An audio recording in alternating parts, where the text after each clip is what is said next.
Hey everybody, welcome back to Shaped by Dog. I am Susan Garrett, and I got a list of descriptors for you. Let me know if any one of them apply to your dog. Stubborn, spiteful, sneaky, aggressive, frantic, a psycho, stupid, slow, scaredy cat. He blows me off. He has his own agenda. He ignores me. Do any one of these adjectives or sentences, have you ever used them to describe your dog? I'm going to start by sharing a psychology experiment that was done by a Harvard professor back in 1964. And he went into a classroom. I don't remember the age of the kids. I think they were fairly young. He was doing this test, and it was a basic IQ test, but it had this fancy Harvard cover on it. And he told them that the test would predict an intellectual explosion with these kids. And then he just randomly put the kids in groups and gave the teacher a group and said, now these children here in your classroom, they're the gifted ones. And what he observed is that the teacher had 1,000 different ways that she treated the group of gifted children differently. Things like how patient she was with allowing them to answer a question, or how much she smiled at them or nodded at them in agreement when they were speaking, how much she encouraged them. All of these things were noticeable in her behavior. The belief loop, it starts with what you believe, and what you believe actually alters or has impact on the thoughts that come to your head. Because if you have a belief, your brain is immediately going to give you all these reasons to support it, right? Like if you believe that, you know, you're brilliant, then your brain's going to say, yeah, remember you thought of this and this and this. So it starts with a belief and then the thoughts. And then from those thoughts, your emotions come out. So if you say, my boss is a jerk. If you believe your boss is a jerk, then your brain's going to be like, yeah, look at what he's doing right now. He's just being a jerk. And now, how are you going to feel when he comes around? You're going to be on edge. You're going to have your teeth clenched. You're going to be a little bit of, yeah, what do you want now? Maybe you won't speak in that tone to him because, unless you had another job in your back pocket. But your beliefs create your thoughts create your emotions, and your emotions dictate your actions. So your actions are, you're not going to smile at your boss if you think he's a jerk. You're not going to nod and make eye contact every time he comes by. Your actions will be different. You'll be a little bit more closed off. And those actions create the outcomes. Because if you treat your boss like you think he's a jerk, then he might, he's definitely going to, or she's definitely going to feel that, and then might start acting like a jerk. Let's take that back to dogs. Let's say we have a breed bias. I have a terrier. Terriers are stubborn. Now we know terriers are stubborn. That's my belief. I'm out walking with my terrier and I spy a squirrel or a rabbit at the same time my dog does. And so I call my dog, and my dog, being stubborn, of course, is going to take off after the squirrel and blow me off. And then what are my emotions now? Oh, that little, I can't say it on this podcast or it'll get the big explicit rating. I don't want that. And so then what are your actions? When, you storm off after this dog, and what are your actions when you catch that dog? Now your emotions are running high. And so then what happens is you get an outcome based on your actions. So your outcome, your immediate outcome may be, that's it. You're never getting off leash again. So now this dog has to live a different life because of your belief that that dog is stubborn or blowing you off. And maybe when you caught your dog, you weren't as kind as you could have been in the way you gathered her up and put him on leash. And so now you got your dog a little bit worried about you. It affects your relationship. That is a belief circle. And it all starts with what you think about your dog. It's up to us to build that joy or self-control or focus for work into every single thing we do. You've heard me share the belief loop, but I just want to walk you through it with a slightly different way. So it starts at the top with beliefs. These are not truths. Our beliefs are not truths. My friend, my beliefs are not truths.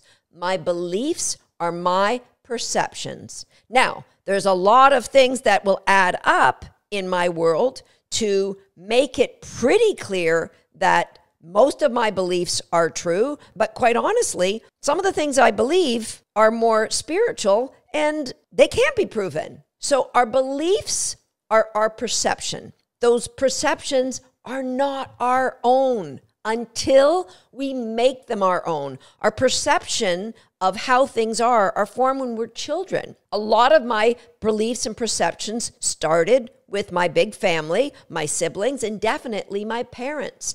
My beliefs and perceptions in dog training were initially formed by my early mentors who believed that you needed games to make a dog excited. So I learned the valuable lesson of getting a dog joyful, but they also believed the dog needed to know there's no choice now. You should know this. Therefore, I will put you on a choke chain and you will get corrections. Those were my beliefs that dogs needed to be taught with joy, but corrected firmly and swiftly so that they knew there is no choice. Now, I still believe dogs must know what is right and wrong, but I believe it's up to us to teach it in a strategic way that gets buy-in from them. So they're emotionally invested, so they have joy for what you want to do. And it actually makes the training a lot easier. But back to the beliefs.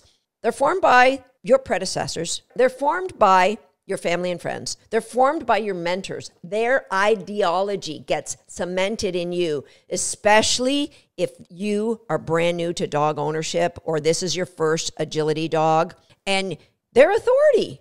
They're the ones holding the clipboard and the stopwatch. You believe them. Instantly, they have authority. The other people that will influence your beliefs are your peer group, your friends, the people you spend the most time with, their beliefs about, oh, that's Susan Garrett. She talks a good story, but I bet at the end of the day, her dogs get, a pinch collar and an ear correction. That could be their beliefs. So bottom line, the belief you have about your dog knocking bars because they're just being stupid or not thinking or not in control or not listening, pooping on your floor because they're mad at you, your beliefs are not your own. Your beliefs are a perception. They are not true. You need to question them. Your beliefs are a direct pipeline to how you think, what you think. So when a dog knocks a bar or goes off course, you may be one of those people that instantly tell the dog to lie down. And if the answer is no to any of those, then you've got to ask yourself a better question. You've got to question that belief. And the question comes in the form, I believe Brené Brown might have been the first one to say this. What if I'm wrong? What if what I'm currently believing is not true? What else might be true? And with Buzzy, he was the first dog I ever did any form of jump education with. And it was all horrible jump education. But that led me to finding somebody who really understood how to train jump work. Oh my gosh, it changed his abilities. As a 5-year-old dog, it changed his abilities. By me questioning, what if I'm wrong? What if he isn't just blowing me off and being obstinate and not being able to control his emotions? What if he truly doesn't understand how to jump properly? So questioning your beliefs will lead you to, I promise you, a better relationship with your dog and a deeper understanding of dog training, more abilities, because you are now moving from a place of fixed mindset to a place of growth mindset, opening up possibilities to try new avenues to help your dog to find ability or to find joy or to be emotionally more regulated. Changing beliefs are eradicating those perceptions that no longer serve you, that no longer serve the kind of person you want to be, that no longer serve the kind of relationship you want to have with your dog. I've spoke about growth mindsets before on this podcast. Now, a big part of your mindset is your self-talk. And I just can't remind you enough about this. The way you talk to yourself, and I know you do it, don't deny it. So as simple as tripping over the step and going, oh, how could you be so fill in the blank? How do you talk to yourself? Or when somebody says, oh, you didn't get this, how do you respond by saying, oh, that's because I never do bloom, bloom, bloom? That negative self-talk, trust me, you are planting for your brain things you want in the future. The brain is always listening. Something I was reading today, they talked about language. We talk about how to spell, but actually it's a double meaning because it's a spell we put on ourselves by the words we use. So be really conscientious about both how you talk about yourself, how you talk about your dog. So I'm lumping in how you talk about your dog or think about the actions or the behaviors of your dog. I'm lumping all that in to self-talk because it has a massive impact. Now, what self-talk does is it fans the flames of your belief. And that belief is what leads to the outcome. It leads to the life you have. It all goes back to what you're believing. Now, I'm not saying just by changing your beliefs that all of a sudden babies don't cry and unicorns will always be dancing and lighting the way for you, because there's more to it than that. But it is a massive, massive part about it. And you can change the way you talk about yourself, about your dog. Just know, to start off, this is probably nothing to do with you. It's your upbringing. It's possible trauma you had in your childhood. It's the coaches, the mentors you've had. Sadly, in dog sports or in dog training, there's a lot of people who are very ego-driven. And so in order for them to feed their own ego, they have to make sure they can demonstrate how much better they are than you in whatever it is that they're coaching you. So they'll say things like, let me just show you, or clearly you're not ready for this. Little subtle things that are planting ideas in your brain that you're just not good enough. And it's not true. Dog training is not an art. Dog training is a science.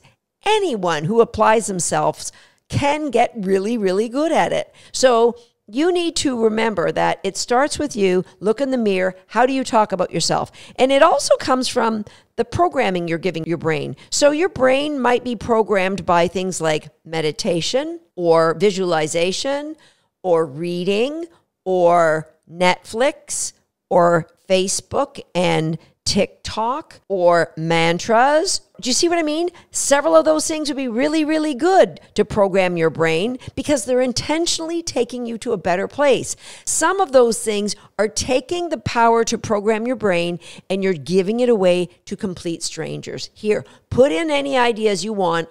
I'm going autopilot right now. Don't do that to yourself. Be intentional. Plant amazing ideas about what's possible for you and your dog. Make sure that brain gets programmed the way you want it to get programmed.